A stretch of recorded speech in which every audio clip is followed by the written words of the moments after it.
एकटा निर्णय घेणारा माणूस नाही. तुम्ही आमचे सगळे शेतकरी, मी एकटा निर्णय घेतला तर ते मला तुम्ही साहेबांचा प्रस्ताव त्यांना सांगा ना भाऊ. साहेब म्हणतात आपण डायलॉग करू, मंत्री साहेबांकडे जाऊ आपण. तुम्ही बघितलं नाही समोर चर्चा झाली ते तयारच नाही ना.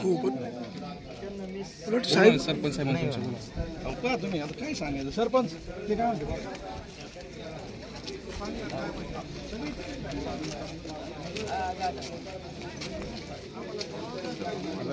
साहेब आलेले आहेत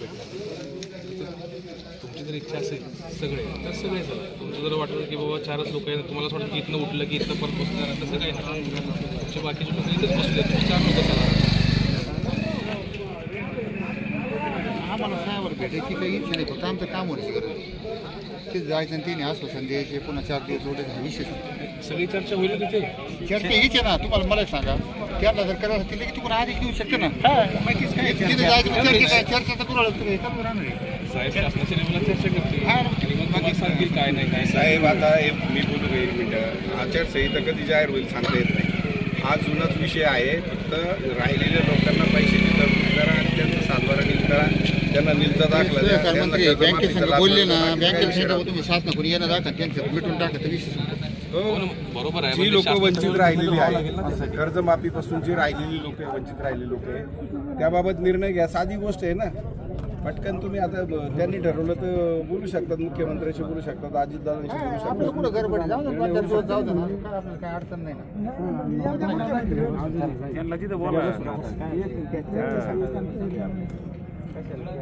त्यांना सगळं माहिती आहे. असं काही नाही.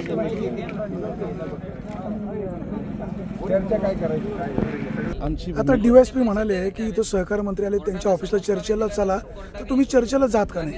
आमची भूमिका एकच आहे. आम्ही त्यांच्या निवासस्थानासमोर बसले आहोत. त्यांनी आमच्या समोर येऊन चर्चा करायला काय हरकत आहे. आम्ही सकाळी 10 वाजल्यापासून भर उन्हात इथं बसलेलं आहे. त्यांनी आमच्या समोर येऊन समोरासमोर संभाषण करावं ही आमची त्या भूमिका आहे.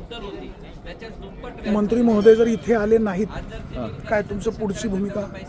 आम्ही हे निवासस्थान सोडणार नाही. आमची मागणी मान्य होत नाही तोपर्यंत आम्ही इथून जाणार नाही. आणि शेवटी जर आमची दखल घेतली नाही तर आम्ही विष प्राशन करून हे जीवन संपवणार.